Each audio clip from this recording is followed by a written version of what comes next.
नमस्कार, स्वागत है आपका ज्ञान लैंग्वेज चैनल पे। और मैं हूं सनोज, मैं आपको हिंदी पढ़ाता हूं। और हिंदी में हम आज देखेंगे बोर्ड जो क्लास 10th है, क्लास 10वीं का जो क्या है तीसरा हिंदी का जो तीसरा अध्याय है, तीसरा जो लेसन है, पाठ है, वो हम जानेंगे। रसखान जी लिखे हैं और पाठ का नाम है सवये। क्या नाम है? सवये नाम है जो रसखान ने लिखा है। और एक एक बातों पे चर्चा करेंगे। ये भी कृष्ण भक्ति धारा का क्या है, कवि हैं और कृष्ण के बारे में ही लिखते हैं। ठीक है, उनकी बाल छवि का बड़ा ही सुंदर वर्णन करते हैं। तो वही स्टार्ट करते हैं। और क्या क्या लिखे हैं मैं आपको बातों के माध्यम से आपको बताता चलूँगा। चलिए देखते हैं क्या है पंक्ति। पहली पंक्ति आपके सामने है, आप इसको देखेंगे। कहा है क्या कि मानुष हो तो वही रसखानी। रसखान जी कहते हैं कि हे श्री कृष्ण। अब श्री कृष्ण को अपना गुरु क्या मानते हैं, भगवान मानते हैं, तो भाई उन्हीं से कहेंगे। कह रहे हैं कि हे श्री कृष्ण, मानुष हो मतलब यदि मेरा जन्म मनुष्य में हो, ठीक है, कि अगर मैं मनुष्य हूँ या मेरा जन्म मनुष्य में हो तो वही रसखानी। तो मैं चाहूँगा, रसखानी मतलब यहाँ पे श्री कृष्ण से मतलब है, तो मैं चाहूँगा कि मैं वही श्री कृष्ण के कहाँ पे बसु ब्रज। मैं चाहूँगा कि जो श्री कृष्ण का ब्रज था, जो गोकुल था, उस ब्रज और गोकुल के गांव के ग्वारों के बीच क्या करूँ, जा करके बसूं। अर्थात जो श्री कृष्ण का जो गांव था, घर था, जहाँ पे नंद जी रहा करते थे, मैं उसी गांव के ग्वालों के बीच जा करके बस जाऊं। कब? अगर मेरा जन्म मनुष्य में हो तब। कौन कर रहे हैं? रसखान कर रहे हैं। किससे कर रहे हैं? श्री कृष्ण को अपना भगवान मानकर कह रहे हैं कि अगर मेरा जन्म होता है तब। अगला है, जो पशु हो तो कहाँ बस मेरो। उसके बाद रसखान जी कहते हैं कि जो मतलब यदि, पशु मतलब जानवर हो गया, हाउ तो हो गया किसमें जन्म, यदि मेरा जन्म जानवर में हो गया, ठीक है, तो कहाँ बस मेरो, तो मेरे बस में कहाँ है। लेकिन फिर भी चारू नित्य मने हमेशा, लेकिन फिर भी मेरी यही इच्छा रहेगी है श्री कृष्ण कि चारू मतलब मैं चरूं, नित्य मतलब लगातार या हर दिन, नंद की धेनु, जो नंद बाबा की जो धेनु गाय थी, मझराझरन मतलब होता है कि झुंड में, कि अगर मेरा जन्म जानवर में हो गया, यदि मैं गाय बन गया या मेरा जन्म पशु में हो गया, तो मैं चाहूँगा कि जो नंद बाबा की जो गायों की क्या थी, समूह थी, जो ढेर सारी गायें थी, मैं उन्हीं गायों के झुंड में क्या करूँ, चरूँ और जा करके रहूँ। यहाँ पे लिखा है चरूँ, नित्य मतलब हमेशा। कब? यदि मेरा जन्म पशु यानी कि जानवर में हो गया तब। कौन कह रहे हैं? रसखान जी कह रहे हैं। ठीक है, श्री कृष्ण को अपना क्या मानकर, भगवान मानकर। आगे देखो फिर क्या कर रहे हैं, पाहन हो तो वही गिरी को। रसखान जी कहते हैं कि हे श्री कृष्ण, यदि मेरा जन्म पाहन में हो गया, पाहन मतलब पत्थर, अगर मैं कहीं ना कारणवश क्या पत्थर बन गया, मैं पत्थर का हिस्सा बन गया, यानी मेरा जन्म पत्थर का हो गया, तो मैं वही गिरी को, तो मैं फिर भी चाहूँगा कि मैं वही गिरी मतलब पर्वत, मैं उसी पर्वत का पत्थर बनना चाहूँगा, हिस्सा बनना चाहूँगा। जो धर्यो कर, जो मैंने जिसको, धर्यो मतलब धार किए थे, कर मने अपने हाथों पर, छत्र मने एक छतरी के भांति, एक छाता के भांति, किसके? पुरंदर मतलब होता है किसका? इंद्र के घमंड को चूर चूर करने के लिए धारण मतलब धारण किए थे। अर्थात अगर मेरा जन्म या मैं पत्थर बन गया, तो मैं चाहूँगा कि वही जो था गोवर्धन पर्वत का मैं पत्थर बनूं, हिस्सा बनूं, जिसे श्री कृष्ण ने अपने हाथों पर एक छाते के भांति, छत्र के भांति पूरे गोकुल के लोगों को बचाने के लिए, किसके? पुरंदर मतलब इंद्र के तबाही से बचाने के लिए जो उन्होंने एक छाते के भांति गोवर्धन पर्वत को उठाया था, उंगलियों पर धारण किया था, मैं उसी पर्वत का हिस्सा बनना चाहूँगा। कौन कह रहे हैं? तो रसखान जी कह रहे हैं। किससे कह रहे हैं? तो श्री कृष्ण को अपना भगवान मानकर। आगे चलते हैं, अगला कह रहे हैं कि जो खग हो तो बसेरो करो। जो खग मतलब यदि मैं खग मतलब पक्षी, खग मतलब पक्षी, यदि मैं खग यानी कि पक्षी बन गया, तो बसेरो करो, तो मैं चाहूँगा कि मैं वहीं पे अपना बसेरा करूँ। बसेरा क्या होता है?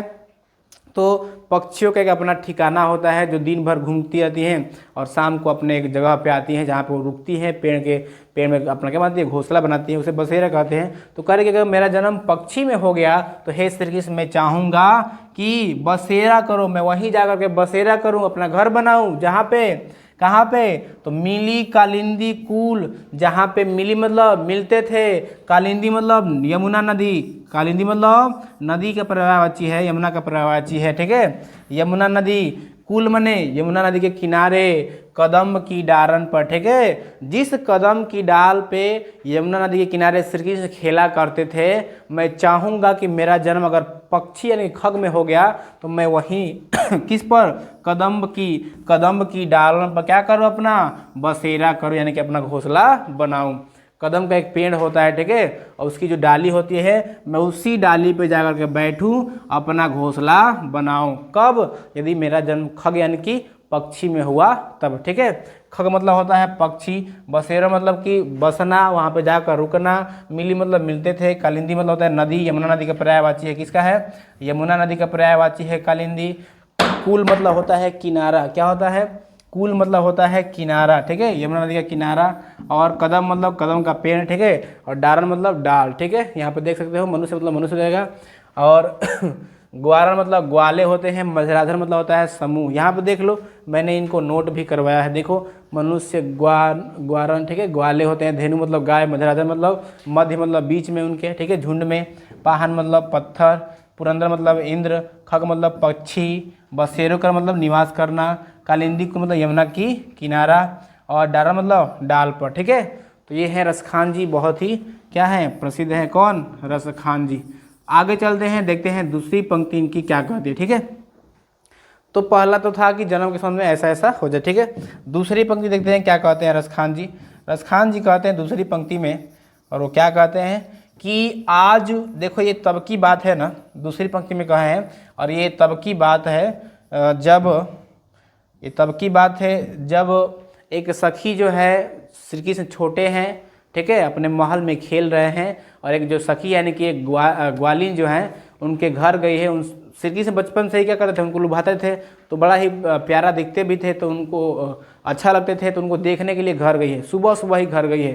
तो देख करके और आई है, तो एक सखी से अपना कहती है, क्या कहती है कि आज गई होती भोर ही, हाँ, कि ये सखी आज ही गई होती, आज ही गई होती मतलब गई थी, भोर ही मतलब सुबह सुबह ही, कि ये सखी आज सुबह सुबह ही मैं गई थी, हाँ, वहीं रसखानी। और रसखानी मतलब रसखान से मतलब नहीं है, रसखान मतलब श्री कृष्ण से मतलब है, उनका पर्यायवाची है कि रसखान रई, अर्थात रई मतलब सुंदर लगने वाला, ठीक है, लुभाने वाला, कौन, श्री कृष्ण के वही नंद के भवन ही, हे सखी मैं नंद जी के वही भवन ही, मतलब भवन मतलब घर होता है, भवन ही मतलब घर, मैं नंद जी के घर गई थी, जहाँ पर रसखान रही, अर्थात प्यारा श्री कृष्ण रहता था, है कि नहीं है, रहता है कि नहीं है। एक सखी से कह रही है कि मैं आज नंद जी के घर सुबह सुबह ही गई थी, जहाँ पे प्यारा श्री कृष्ण क्या है, रहता है। आगे देखना जरा,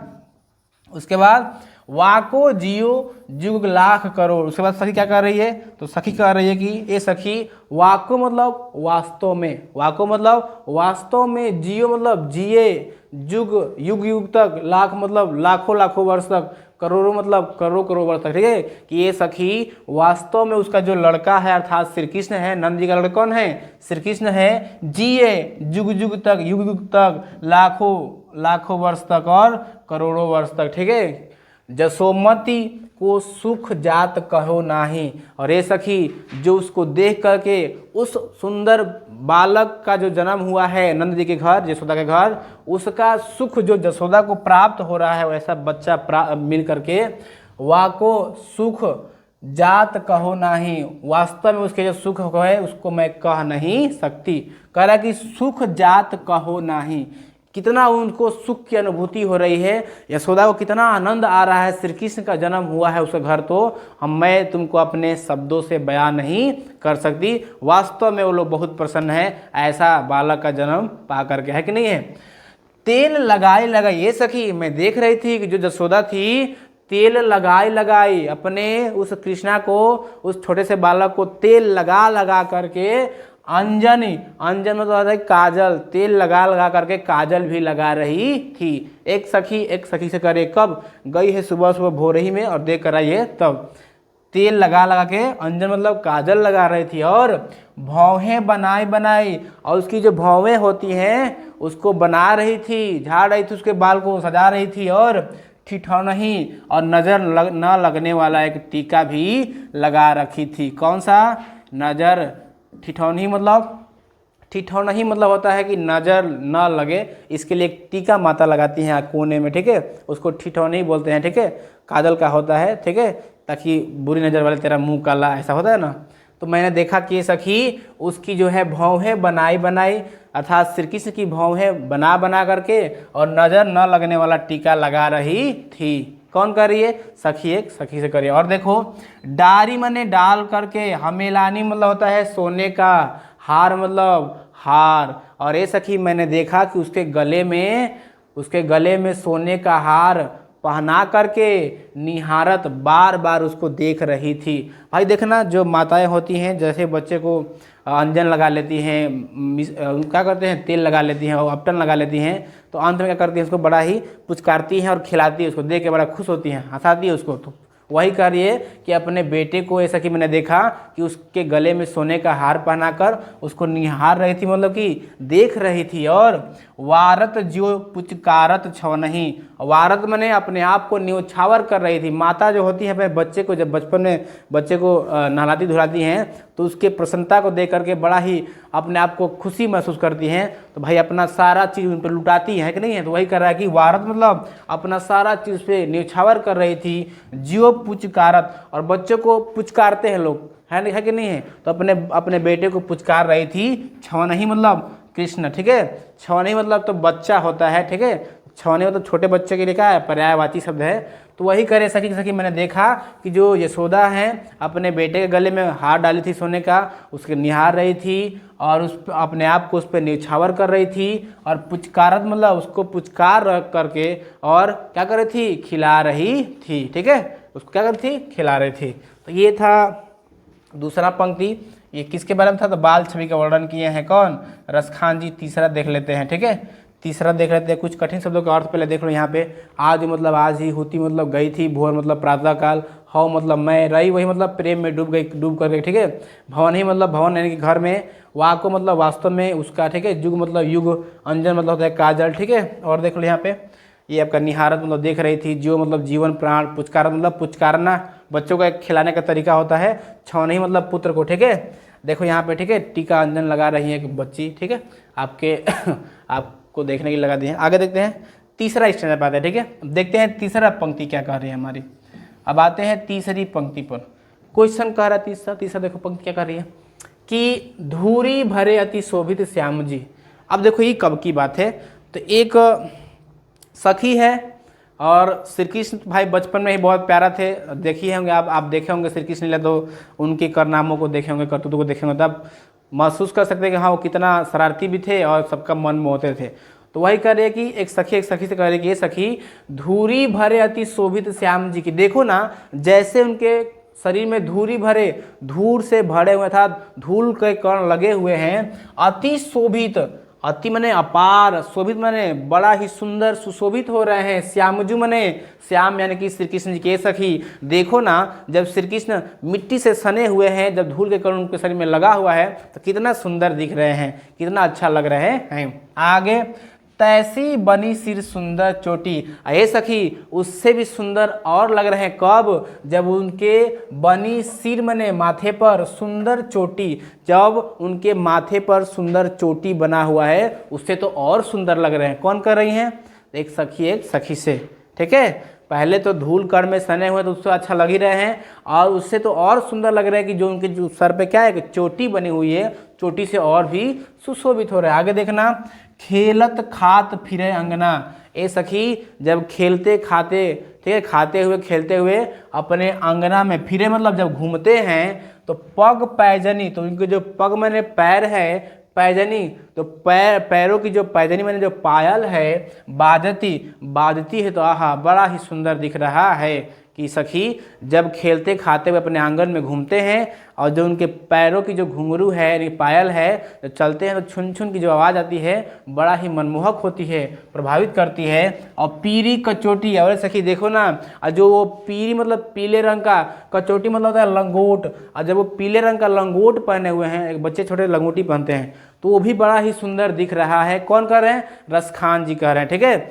और एक सखी से बात करके अपना बयां करिए। आगे देखो, वाह छवि को रसखान बिलोकत, ठीक है, रसखान जी कहते हैं वाद छवि को, इन्हीं सब छवियों को, इन्हीं सब दृश्यों को, ठीक है, रसखान बिलोकत, रसखान जी बिलोकत मने देखते हुए कहते हैं भारत काम कला निधि कोटि। भारत मतलब वारत यानी कि निछावर कर रहे हैं, काम मने कामदेव भी, कला मतलब कला को, निजी मने स्वयं के, कोटि मने हजारों करोड़, ठीक है। कह रहे हैं कि जो छवि श्री कृष्ण की है धूल में सने हुए, उनके सिर पर जो चोटी बनी हुई है, सुंदर जो दिख रहे हैं, वैसा सुंदर तो कामदेव के हजारों कलाएं भी क्या है उस पर मुग्ध हो जाएंगी। मतलब कि जितना सुंदर श्री कृष्ण दिख रहे हैं ना, उतना सुंदर कामदेव के हजारों क्या है फिगर उनके सामने क्या है, फीकी हैं। देखो कामदेव कौन है, तो सबसे माना था कि देवताओं में सबसे सुंदर एक देवता कामदेव है, जिसको सुंदरता का देवता कहा गया है। तो रसखान जी कह रहे हैं कि ऐसन वैसन हजार गो कामदेव का बा, उनकर वो छवि पर का बा, न्यौछावर बा, ठीक बा, वो करा के कोनो वैल्यू नहीं खे। तो ये हुआ इसका अर्थ हुआ। आगे बढ़ते हैं।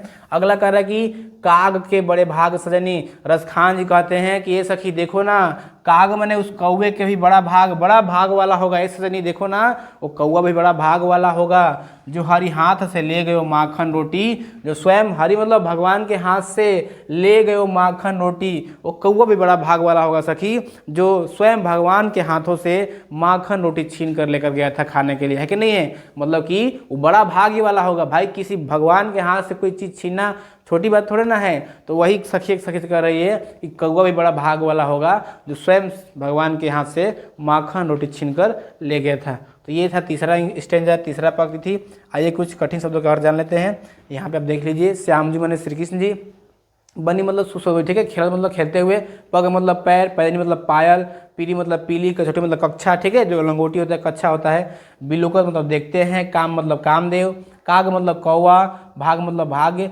सजनी मतलब सखी, ठीक है, मैंने बताया ना, सखी एक सखी से कह रही है, ये उनकी छवि है, ये रसखान जी है। आगे बढ़ते हैं, अगले पे देखते हैं। चलिए चौथा स्टेंजा पे हम आ गए, और चौथा कब की बात है, तो मैं आपको चौथा ही बता रहा हूँ, ठीक है। जा दिन ते वह नंद का छोरा, याबन धेनु चराए। अब थोड़ा कृष्ण जी बड़े हो गए हैं, क्या हो गए हैं, अब जो श्री कृष्ण जी थोड़ा बड़े हो गए हैं, ठीक है, और बन जो है गाय को चरा रहे हैं। और जैसे ही दूसरे गांव में गए हैं ना, तो जब गाय को चराया जाता है तो बांसुरी बजाते हैं, इतना सुंदर मधुर बांसुरी बजाते हैं कि जो भी सुनती हैं गोपियाँ अपना सारा काम धाम छोड़ करके उनकी बांसुरी को सुनने के लिए लीन हो जाती हैं, ठीक है। तो वही जब उनकी बातों को प्रभाव पड़ा है, तो एक सखी से क्या कह रही है, देखना जरा, कह क्या रही हैं कि ये सखी जादिन तेवह नंद का छोहरा, कि ये सखी जादिन मने जिस दिन से, ते मने वह, नंद का छोरा, नंद मतलब नंद जी के तो लड़के थे श्री कृष्ण जी, ये सखी जिस दिन से वह नंद जी का छोरा मतलब लड़का, याबन या मतलब हमारे वन में यानी कि जंगलों में, धेनु मतलब गाय को चराए गए हैं, जिस दिन से वह नंद जी का लड़का हमारे वनों में हमारे जंगलों में अपनी गाय को चरा कर गया है। और देखो मोहनी तानन, तानन मैंने तन होला, अपनी मोहनी मतलब मोहन मोहित करने वाली, तन मैंने शरीर को दिखा कर गया है। गोधन गावत, और गोधन होता है एक ब्रज में गाया जाने वाला विशेष तरह का गीत होता है, तो श्री कृष्ण गोधन भी गाते थे, ठीक है। और जिस दिन से वह गोधन गीत गाकर चला गया, कौन कर रही है, एक सखी कर रही है, बेनु बजाय रिझाई गयो हैं, जिस दिन से, बेनु मतलब होता है बांसुरी, बेनु मतलब बांसुरी, बजाई मने बजा करके, रिझाई मतलब हमको लुभा गया है, गयो मतलब गया है। वादिन सो कछु टोना सो कहे, सखी करे कि ये सखी वादिन से मैंने उस दिन से, कछु मैंने कुछ, टोना सो कहे, लग रहा है कि कोई हम पे टोना कर दिया है, ठीक है, हम पे कोई जादू कर दिया है, टोना मतलब जादू कर दिया है। रसखान हियो में समाये गए हो, ए सखी वो जो रसखान है ना, हियो में समाये गए हो है, क्या क्या है, हियो में समाये गए हो। एक बार और देखो, जा दिन ते वह नंद का छोरा, जिस दिन से वह नंद जी का लड़का, याबन हमारे वन में, धेनु चराया गया हो, अपनी गाय को चरा कर गया है। मोहनी तानन, अपनी सुंदर, तानन मैंने शरीर को दिखा कर गया है। गोधन गावत, गोधन गा कर गया है। बेनु बजाई रिझा गए हों, अपनी बांसुरी को बजा करके हमें रिझा कर गया है। वादिन से, ये सखी उस दिन से, कुछ टोना सो कहे, लग रहा है कि हम पे कुछ टोना सा यानी कि जादू सा हो गया है। रसखान हियो में समाया गया हो, ए सखी देखो ना, उस दिन से रसखान जो है हमारे हृदय में समा गया है। कोऊ ना कहू की कहानी करे। सखी कोई किसी का कहानी मतलब कहना, कहानी मतलब कहना। उस दिन से कोई किसी का कहना नहीं मान रहा है और ना ही कर रहा है। शीघ्र ब्रज, शीघ्र माने पूरा संपूर्ण, ब्रज यानी कि गोकुल के लोग वीर जो थे बिकाए गए हों, अर्थात लगता है कि उस वीर के हाथों, उस श्री कृष्ण के हाथों संपूर्ण मैंने कि शीघ्र ब्रज के लोग बिकाए गए हैं, मैंने कि बेचा गए हैं। मतलब जिस दिन से वो नंद का बेटा हमारे वनों में जंगलों में अपनी गाय को चरा कर गया है, अपना सुंदर शरीर दिखा कर गया है, गोधन गा कर गया है, बांसुरी बजा कर गया है, हमको लुभा कर गया है, वो दिन से कुछ टोना सा हो गया हमारे शरीर के ऊपर, हमारे हृदय में वो समा गया है, बस गया है। और कोई ना कहो कि कहानी करे। उस दिन से तो कोई किसी का कहना ही नहीं कर रहा है, कि पागल हो गया लग रहा है कि ए सखी शीघ्र ब्रज वीर बिकाए गए हो। ऐसा लग रहा है कि संपूर्ण गोकुल के लोग उसके हाथों बेचे गए हों, है कि नहीं है। तो ये था चौथे स्टेंजा यानी चौथा पंक्ति का क्या चीज़, व्याख्या। ठीक है, आइए इसमें भी कुछ कठिन शब्दों के हम अर्थ आपको बता दे रहे हैं, आप देख लीजिएगा। चलिए यहाँ पे देख सकते हैं, छोरा मतलब पुत्र, धेनु मतलब गाय, गोधन मतलब ब्रज में गाया जाने वाला गीत। बताया ना हमने आपको, गोधन होता है। अच्छा, एक पूजा, गोवर्धन पूजा भी होता है, ठीक है, इस गोधना के नाम से प्रसिद्ध है। तो वही श्री कृष्ण का एक मित्र था, ठीक है, जो बड़ा ही शरारती था, थोड़ा दुष्ट प्रवृत्ति का था। तो जब गोपियाँ नदी में स्नान करती थी तो उनको छुप करके देखता था, ठीक है, और एक पहाड़ पे गड्ढा करके उसमें चला गया था और एक मटके में छेद करके अपना, ठीक है, अपने मुंडी में लगा लेता था। ठीक है, एक बार क्या करता है, नहाते वक्त एक गोपी का उस पर नजर आता है तो मटका हिल जाता है, तो नहा करके गोपियाँ देखती हैं कि तो गोवर्धना था, तब से उसको कूट करके यहाँ पे उनको मार डालती हैं, और तभी से गोवर्धन पूजा क्या होता है, मशहूर होता है। ठीक है, तो ये था। चलिए कोई बात नहीं, बता दें हम आपको। बजाई मतलब बजाना, टोना मतलब जादू टोना, हिये मतलब हृदय में, कानी मतलब शर्म, ठीक है, और शीघ्र मतलब संपूर्ण सभी लोग। चलिए आगे देख लेते हैं। अगला देखो, अब ये तब की बात है जब गोपियाँ जो हैं बांसुरी से जलन कर रही हैं, क्योंकि श्री कृष्ण बांसुरी को दिन रात अपने साथ लगाए रखे हैं और गोपियाँ जो उनसे जल रही हैं, क्योंकि उनसे बात नहीं कर रहे हैं और बांसुरी से ज़्यादा प्रेम कर रहे हैं। तो गोपियों को लगता है कि हमारे जो है श्री कृष्ण के बीच जो बांसुरी जो है हमारे प्रेम के जो बीच है वो बाधा बन रही है। तो क्या कर रही हैं गोपियाँ गोपी से, देखो जरा क्या कर रही है सखी से, कह रहे कि कान भयो बांसुरी के। ए सखी, कान मतलब जो कान्हा श्री कृष्ण है, भय मतलब हो गए हैं, बस मने बस में, बांसुरी के मने बंसी के। सखी जो हमारे कान्हा है वो बांसुरी के बस में हो गए हैं। अब कौन सखी हमको चाहिए, ए सखी अब तुम ही बताओ, अब कौन हमको, ए सखी बताओ अब हमको और कौन चाहिए, मतलब चाहेगा, मतलब भला हम उनको अब क्यों अच्छे लगे, अब प्यारे लगे, है कि नहीं है। अब तो उनको बांसुरी जो है क्या है, उनके बस में हो गए हैं। अब हमको कौन, ठीक है, हमको अब कौन चाहेगा, है कि नहीं है। कौन कर रही है, तो गोपियाँ कर। आगे देखो, निस धौ, निस मतलब रात, धौ माने दिन, दिन रात रहे संग साथ लगे। ये सखी दिन रात उसके साथ लगे रहते हैं, यह सौतीन तापन क्यों सही है। अब तुम ही बताओ, ये सौतीन माने एक सौतन होता है, एक पुरुष की जब दो स्त्रियां होती थी एक दूसरे को सौतन कहलाती है कि नहीं है। सेम वैसे ही गोपियाँ जो है बांसुरी को सौतन मानती हैं। तो कह रहे कि ये सखी, ये जो सौतन जो बांसुरी है, तापन मतलब उसका प्रभाव क्यों सही है, हम इसका प्रभाव क्यों सहे, भला हम उसको जो उसका जो जलन है हम क्यों सहें। कौन करिए, गोपियाँ आपस में बात करिए। और जिन मोह लियो मन मोहन को, ए सखी हम भला उसका ताप क्यों सहे, उसका घमंड हमको क्यों सहे, जिसने हमारे मन मोहन करी। मोहन मैंने श्री कृष्ण के मन को मोह लिया है, भला उस बांसुरी, उस सौतन बांसुरी की ताप हम लोग क्यों सहे। रसखान सदा हमको दई हैं, और रसखान मतलब श्री कृष्ण को सदा मने सदा के लिए, हमको मतलब हमसे, दई हैं मतलब अलग, दई हैं मतलब अलग कर रखा है, दई हैं मतलब अलग कर रखा है। ठीक है, अर्थात हमारे श्री कृष्ण को अपने मन रूपी, ठीक है, अपने मोहिनी मूरत से क्या कर ले, उसको मोह लिया है, और रसखान ने कि श्री कृष्ण को हमसे हमेशा के लिए अलग कर दिया है। फिर एक सखी करे क्या कि मिली आओ सबे सखी, ये सखी आओ ना सब मिल आते हैं, ठीक है, और मिल करके भागी चले। ये सखी आओ सब मिल करके भाग चलते हैं। अब तो ब्रज में बांसुरी ही रही है, अब तो लगता है कि इस ब्रज में, इस गोकुल में बांसुरी ही रहेगी, हम सबका कोई काम नहीं है। तो कहीं ना कहीं यहाँ पे गोपियाँ जो हैं बांसुरी से जलती हैं, या बांसुरी का था फिगर, ठीक है, जलती हैं और उनको सौतन बताती हैं और कहती हैं कि आओ ना सभी सब मिल करके इस ब्रज से भाग जाते हैं कहीं दूसरा देश, ठीक है। अब तो लगता है कि इस गाँव में इस क्या बोलते हैं गोकुल में बांसुरी ही रहेगी। तो ये कहीं ना कहीं था। आइए कुछ इसमें भी कठिन शब्दों का अर्थ जान लेते हैं। यहाँ पे आप देख सकते हैं तापर मतलब संतापों का दुख, ठीक है। सही मतलब सहेगा, जी मतलब जिसने, मोह लियो मतलब मोहित करना, ठीक है। यहाँ पे निस्थ मतलब रात और दिन। आगे बढ़ते हैं। अब देखो ये पांचवा है, कौन सा है ये, पांचवा है, ठीक है। छठा होगा, कौन सा होगा ये, छठा है, ठीक है। देखो क्या कर रही हैं, अब एक सही क्या कर रही है, जब श्री कृष्ण दिन रात बांसुरी से लगे होते हैं, और जब लगे होते हैं दिन रात बांसुरी से, तो जलन हो रहा है गोपियों का।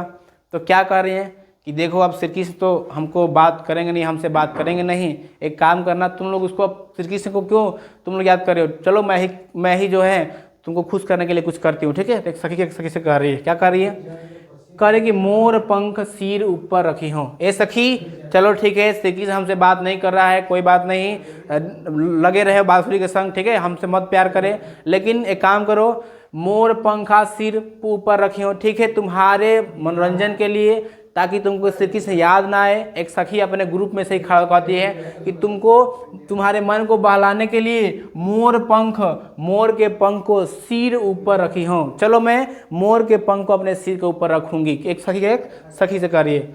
और गूंज की माला गले पहिराऊंगी, मैं गूंज मतलब जो मोतियों की माला होती है उसको मैं गले में पहन भी लूंगी, ताकि तुमको श्री कृष्ण याद ना आए। देखो एक सखी है ना, तो चाहती है कि श्री कृष्ण का तुम लोग को याद ना आए, तो मैं ही श्री कृष्ण बन जाती हूँ, ताकि तुम लोग का मन जो है भूला रहे। तो वही कर रही है कि अपने सिर के ऊपर मोर का पंखा भी रखूंगी, और गूंज मतलब मोतियों की माला गल में पहनूंगी, जैसे श्री कृष्ण पहनते हैं। ओढ़ी पीताम्बर लय लुकुटी, जिस तरह से पीले रंग का वस्त्र पहनते हैं श्री कृष्ण, और लुकुटी मतलब डंडा ले लेते हैं, बांसुरी ले लेते हैं, सेम वैसे ही मैं पीताम्बर ओढ़ ले रही हूँ, और लुकुटी मतलब लकड़ी भी ले रही हूँ। वन गोधन ग्वारन संग फिरूंगी, जिस तरह से श्री कृष्ण ग्वालों के साथ गोधन बन के घूमता है, गाता है, मैं वैसे ही क्या बोलते ग्वारन के संग क्या करूँगी, गोधन बन के फिरूंगी, घूमूंगी, तुम्हारे मन को रखने के लिए। और देखो भावत तो वही मेरो रस खानी, जो भावत मतलब भाता है तुम लोगों को,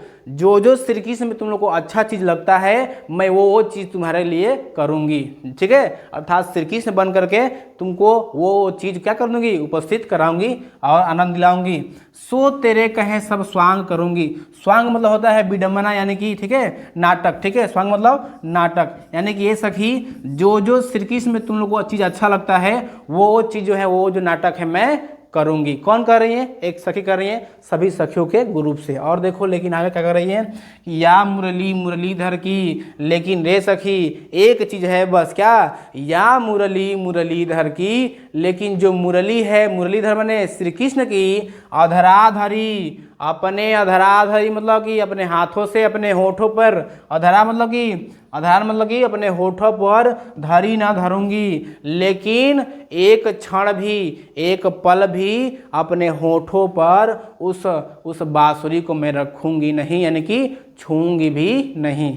यानी कि देखो इस बात से यही जाहिर होता है कि गोपियाँ जो हैं बांसुरी से क्या होती हैं, जलती हैं, और उसको अपना क्या करती हैं, सौतन समझती हैं, ठीक है। तो सखी कह